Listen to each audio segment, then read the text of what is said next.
Hey, I'm Kezzup, and I'm just a whiny 13-year-old here to talk about movies and TV shows and whatever the heck I feel like. So, let me tell you about a little series called Avatar: The Last Airbender. Avatar: The Last Airbender was a series that ran on Nickelodeon from 2005 to 2008, and by God was it awesome. Seriously, it was. Trust me on this one. I really wish I could spend this entire episode just talking about the show and how awesome it is, but unfortunately that's not what I'll be talking about today. Instead, I'll be going through the movie adaptation of the series. The live-action movie adaptation. Okay, that doesn't necessarily make it bad automatically. I mean, if it was a good director and maybe if they had some... Oh, come on! M. Night Shyamalan? Really? Whose idea was it to put Mr. What-a-Twist in charge of the Last Airbender movie? But whatever, sometimes people can surprise you. So let's take a look at The Last Airbender. The movie opens with a really boring, slow text crawl. Water, earth, fire, and air nomads lived amongst each other. You know what? Just play the show's opening. Water, earth, fire, air. Long ago, the four nations lived together in harmony. Then, everything changed when the Fire Nation attacked. Only the Avatar, master of all four elements, could stop them. But when the world needed him most, he vanished. See, at least that was interesting and lively, unlike this movie. Okay, so the movie proper starts with a ball of water being shattered into a million pieces. No doubt symbolism for what is to come. Hey, is that Jackson Rathbone? You know, Jasper from the Twilight movies? Well, first scene, and we've already got a Twilight actor. This just keeps getting better and better.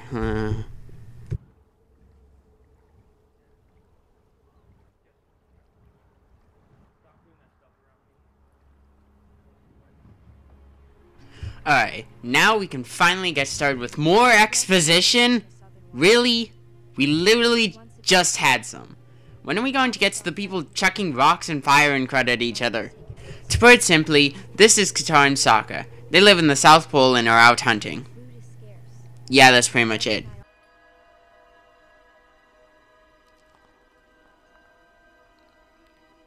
Two roads diverged in a yellow wood, and sorry I could not travel both, or you could just take that one. That's fine too. Dang, I never get to finish that. The two stumble upon something glowing under the ice, so Sokka decides to carefully and gently smash it as hard as he can, while they're standing right on top of it. You'd think after living in the South Pole their entire lives they'd know there's freezing cold water under there. So, of course, it cracks. Instead of them falling through and drowning, a giant glowing sphere pops up right in front of them. Thinking it could be dangerous, Sokka suggests staying away from it, so Katara listens to her brother's smart advice by running and pounding at it until it cracks. Guess it runs in the family. Again, for whatever reason, the two survive despite themselves and find a boy and some furry creature laying unconscious.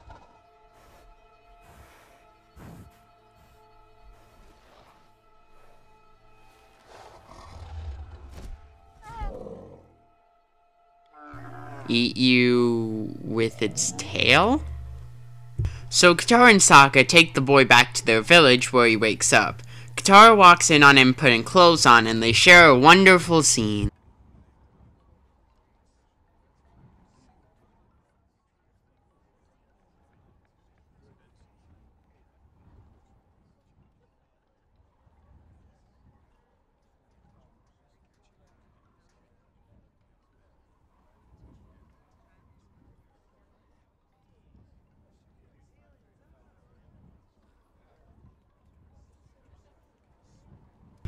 And by wonderful, I mean full of wit and acting, rushed, and, of course, made up entirely of forced exposition. Notice a running theme here? However, before they can just talk out the entire movie, a Fire Nation ship shows up, harboring the evil Prince Zuko, played by Dev Patel. Yep. Dev Patel. Slumdog Millionaire guy. Because apparently this equals this.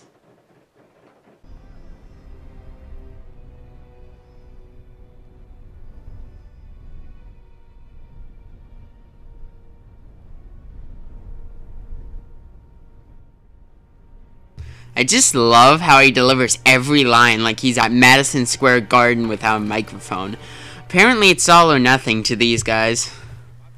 The boy, named Aang by the way, since the movie doesn't really want to say it, is discovered by the Fire Nation guards and brought to Zuko because of his tattoos. He agrees to go with the soldiers if they leave the village alone, so he's captured. This makes Katara and Sokka discuss what they should do about it.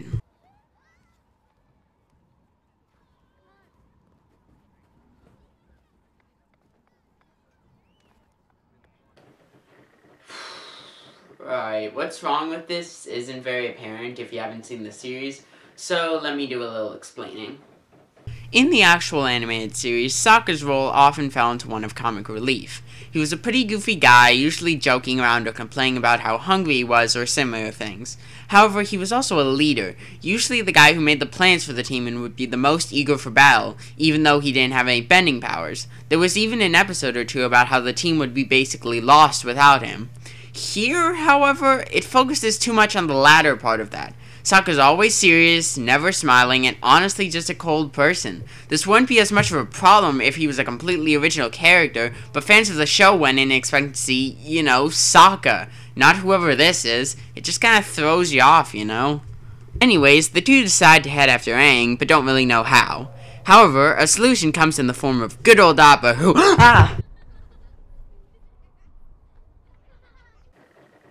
What is up with Appa's design? I mean, look at the feet and the face and yeah, CGI is not working for this one. Anyways, cut back to the Fire Nation ship where Zuko and some other guy come to talk to Aang.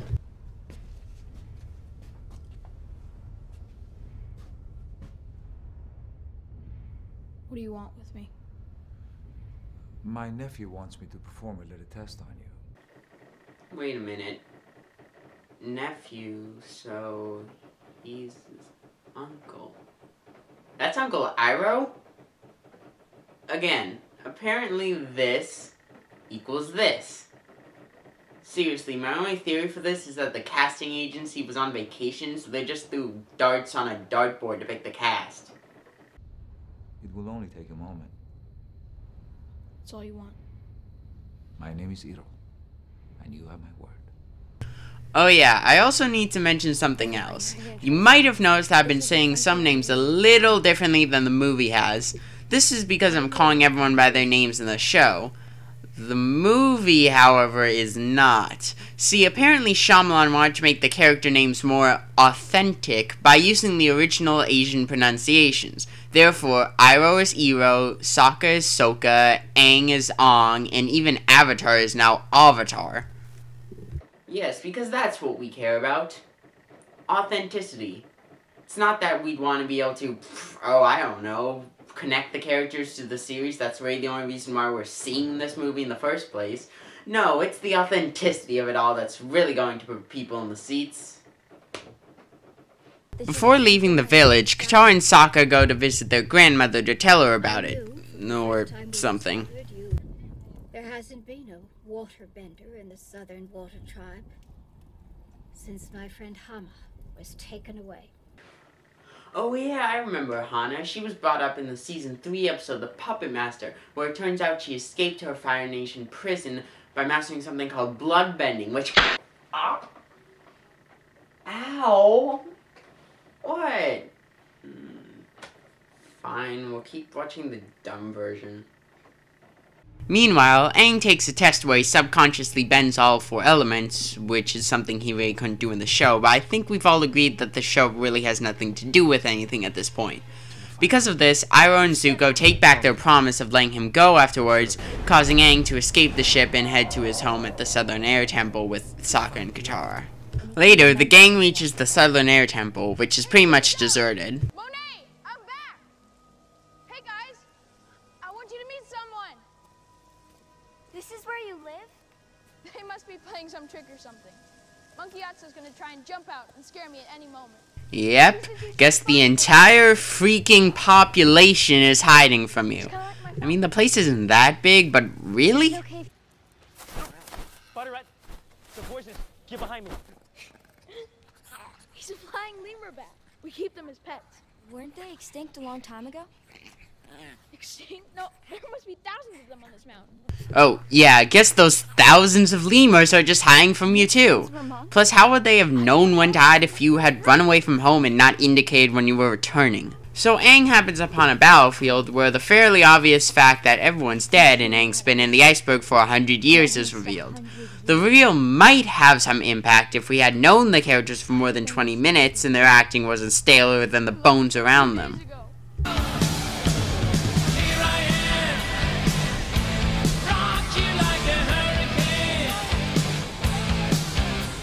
The emotional turmoil Aang's going through causes him to go into the Avatar state, which isn't really explained all that much, have some trippy conversation with the dragon, and come out. It's all pretty pointless. Elsewhere, some random guy invites Zuko to lunch, pretty much just to openly mock him in front of a bunch of people, as well as, you guessed it, spout more exposition. Zuko throws a hissy fit, then leaves. Yeah, that's pretty much it. After that minute-long bit to kill time, the heroes touch down for some rest when a boy runs up to them being chased by some guards. They find out that bending is forbidden in the village, so Katara decides the best course of action is to bend. Isn't that kind of like fighting gun laws by walking up and shooting a police officer? Katara! Of course, this gets them all captured and thrown into a prison camp, which happens to contain the dumbest part of the entire movie. Yeah, I'm serious about that. Once inside, Aang decides to make a big, rousing speech to get everyone to rebel, yeah! Why are you acting this way? You are powerful and amazing people. You don't need to live like this. There's Earth right beneath your feet. And you know what the horrible part about this is? He's completely right. Seriously, why haven't these people rebelled yet? I mean, they're earthbenders, meaning, you know, they can control rocks and the ground and whatnot. So why don't they just form a bunch of boulders and crush the soldiers? I mean, think about how dumb this is. Oh yeah, big sappy speech and stuff. The topic of the Avatar is brought up, so Aang reveals that, yeah, he's the Avatar. Bet you didn't see that one coming. This, of course, gets the guards riled up, but Katara runs up to defend Aang with a mighty shove. Isn't Katara just so helpful to the cause? Well, at least it gets the Earthbenders up off their butts and actually doing something for a change.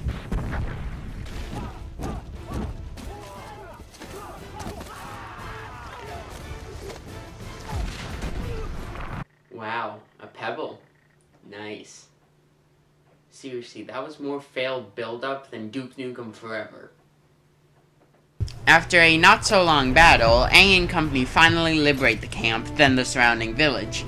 Afterwards, the trio discusses what their next move is, but Aang reveals that he was never taught the other three elements because he ran away. Why did you run away? The day they told me I was the Avatar, they said I could never have a normal life, that I could never have a family. They said it cannot work with the responsibilities of the Avatar. Alright, here's my question. Why do you care? I mean, Aang's 12 years old in this movie, unless they change that too. Coming from a guy only a year older than him, most of us aren't really concerned with our future families and all that stuff. I mean, I kinda see it, but enough to run away from your duties as basically the messiah of the world? Not buying it. Sokka, however, brings up a way for them to get around this. Fire. But there are really powerful benders in the northern water tribe. There are teachers there for sure, but they're all the way on the other side of the world. We can get there on Appa. That's what I was thinking. Okay, so what if we found you teachers? Teachers to teach you bending. Which element would you have to learn first? Okay, that is the best line ever. The gang decides to head to the North Pole to find Aang a waterbending teacher, leading a crusade to free other villages along the way with the Fire Nation hot on their trails. We cut to Lunch Guy having a conversation with Fire Lord Ozai, though considering he's the father of Zuko and the leader of the Fire Nation, they don't really bring it up that much. Also, Lunch Guy's real name is Admiral Zhao, but I'm gonna call him Lunch Guy anyways. But I believe they may contain information as to where the ocean and moon spirits live in this world. And suddenly we have ocean and moon spirits. Okay. Then we get a scene where there's another exposition dump, this time about how Zuko was exiled from the Fire Nation by his father and forced to hunt the Avatar to reclaim his honor. How did they get this information across? By literally having him pull a little boy aside and making him explain it. Wow, I'm not even touching that one. Anyways, Aang's having trouble concentrating on things, so he decides to go to the nearby Northern Air Temple to find some peace. He does this alone. Yeah, not like he's the prophesied savior of the entire world who's the key to winning the war. Nope, just let him fly right off with no protection. I'm sure that'll end well. Once there, Aang comes across an elderly man who leads him to a room filled with the statues of all the past avatars. I'd bring up that this place is actually in the Southern Air Temple, but I think we've established that this film is about as accurate as Dragon Ball Evolution. But, surprise! The random man wandering around a deserted temple miles above the ground was actually a spy, and Aang is promptly captured by Fire Nation soldiers. He's brought to a fortress and left alone when he receives a vision, just because. You must go to the Northern Water Tribe. If they take that city, more will suffer and die as your airbenders have. You must go now. Yeah, kinda chained up at the moment, so can we hold off on that whole now thing? However, a man in a blue mask sneaks into the fortress, ties up some guards, and sets Aang free, almost cutting off his hands in the process. Well, would have made for a more interesting movie. The two run outside, only to be confronted by all the soldiers. Then we get one of those battles where everyone just kind of stands around and attacks them one at a time, even though there are like hundreds of them. Lunch Guy, however, lets the two go after Blue Mask Guy threatens to kill Aang, but has a guy shoot an arrow that knocks Mask Guy out. And Aang's savior is revealed to be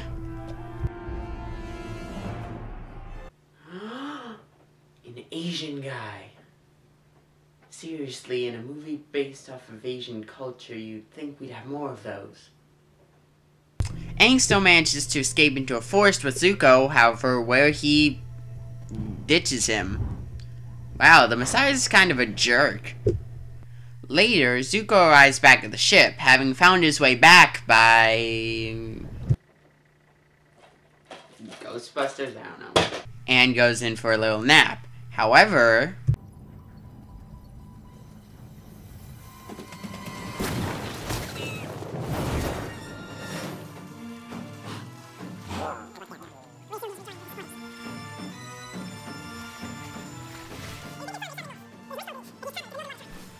Zuko!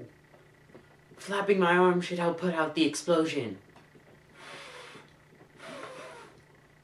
Meanwhile, Aang, Katara, and Sokka reach their destination.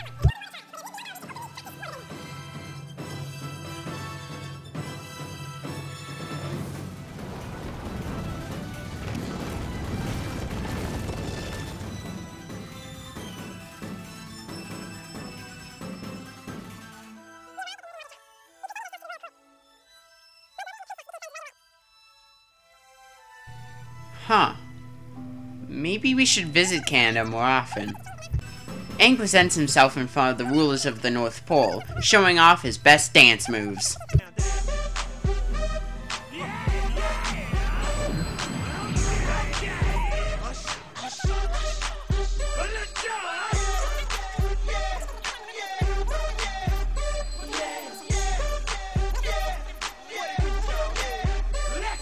Meanwhile, we hear a conversation between...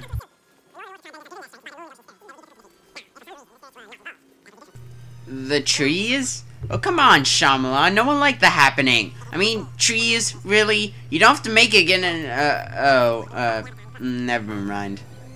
Elsewhere, Sokka and the princess are being all lovey-dovey together and, oh, gag me.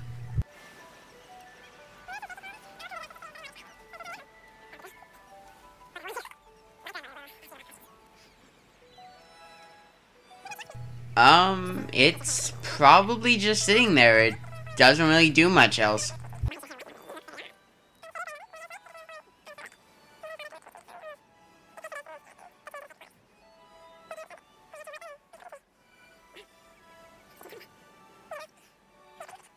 Oh my god, more exposition. Seriously, half the movie is just giving info about the other half of the movie. And no one cares about either half. Be more interesting.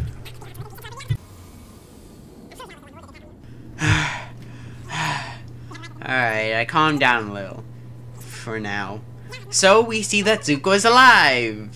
Somehow, and working with Iroh to sneak into the city. Soot starts to fall at the North Pole, signaling that the Fire Nation is closing in, and Zuko rides off in a little boat thingy.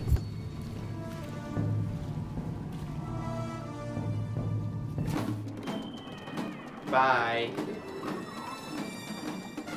I don't know why my arm is raised like this. However, Zuko's progress is impeded by some ice. You know, maybe you should have prepared for some ice at the North Pole.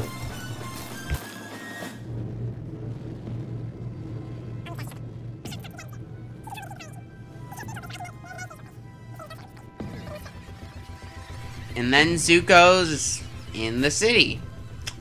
Well, that was ridiculously easy. While everyone's preparing for battle, Aang asks the princess, Yue by the way, if there's a spiritual place where he can meditate to contact with the spirits.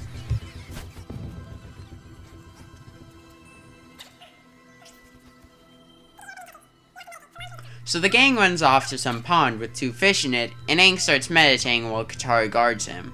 Suddenly...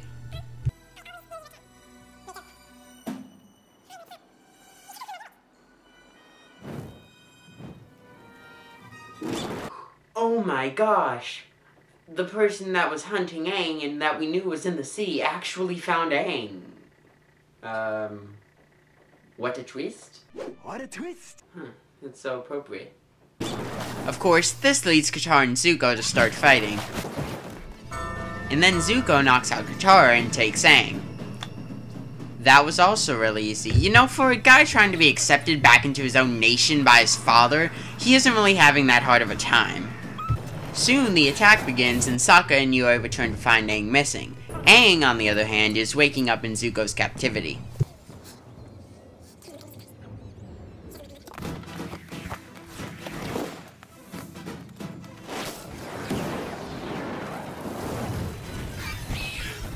I'm so glad you're unconscious. I mean, this is pretty personal stuff, and considering you're my mortal enemy and all, oh dang it!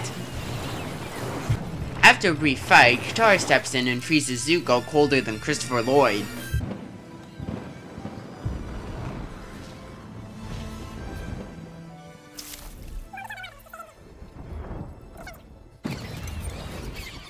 Oh my gosh, I didn't realize this war would involve war.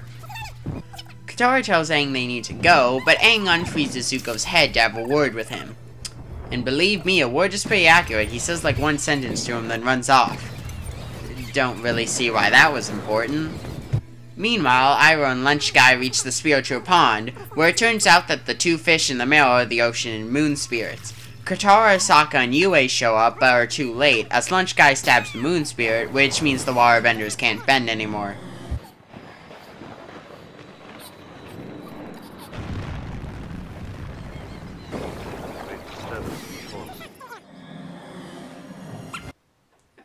Alright, time out. I need to tell you about yet another change they made when transitioning to the big screen. See, in the original series, firebenders didn't really need anything to bend fire, they just kind of pulled it out of thin air. Here, however, they need a source of fire just like all the elements need their own sources. I guess it makes more sense logically, but here's the problem. Just put out the fires. Seriously, it's pretty much shown in the final battle that the only source of fire the Fire Nation has are the torches in the middle of the city. Why don't they just put them out and watch as the Fire Nation runs back home twiddling their thumbs? But oh wait, they did mention that before.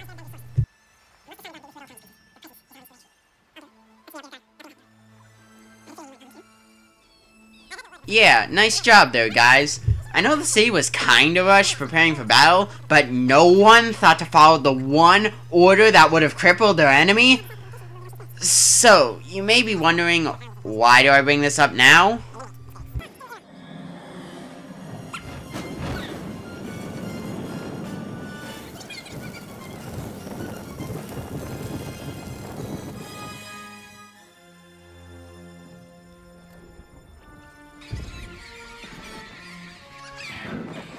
Oh no, he's actually following the source material. Run away!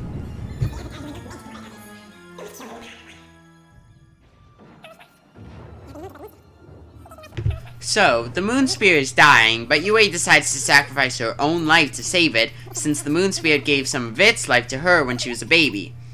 It was part of one of the exposition dumps, trust me.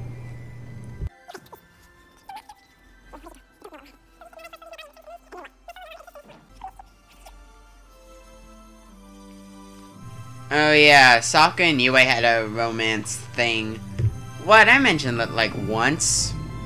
Which honestly is about as much as the movie does.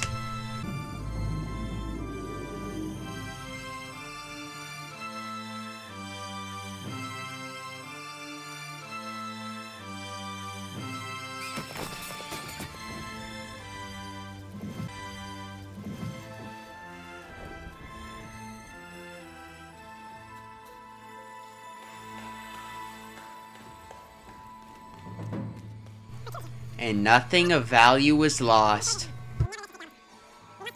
But we've got other things to deal with, like the epic final showdown between Zuko and Lunch Guy, which gives closure to both their stories, and Zuko just walks away.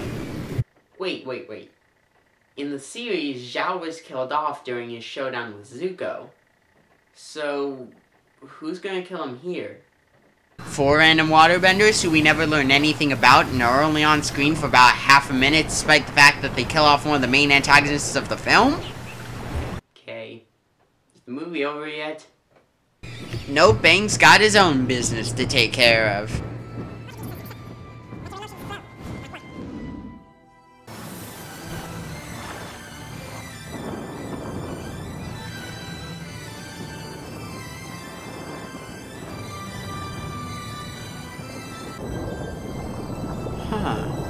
So that's how the Battleship movie ends. So, Aang creates a giant tidal wave sending the Fire Nation running, everyone bows to Aang, symbolizing he's officially taking up the role of Avatar. There's a little scene at the end foreshadowing the second movie that I pray to God never happens, and oh thank you, it's over. Screw you, Shyamalan. So, how best to describe this movie? That wasn't a good play. I'll say. No kidding. Horrible. You said it. But the effects were decent. Yeah, that's pretty accurate. This movie is just horrible. The actors were completely wooden, it barely pays any attention to the series it's adapted from, the writers feel like the only way to get ideas and information across is to throw it in our faces, and it feels incredibly rushed most of the time. I know that's an inherent problem with a movie based on an entire TV season, but how about not making a movie based on a TV season in the first place? So, yeah, don't watch it. But, hey, it could have been worse. I mean, it's not like any of my other favorite franchises were ruined that year. Right? Right? Peace up, A-Town down. Yeah! Okay! Let's go!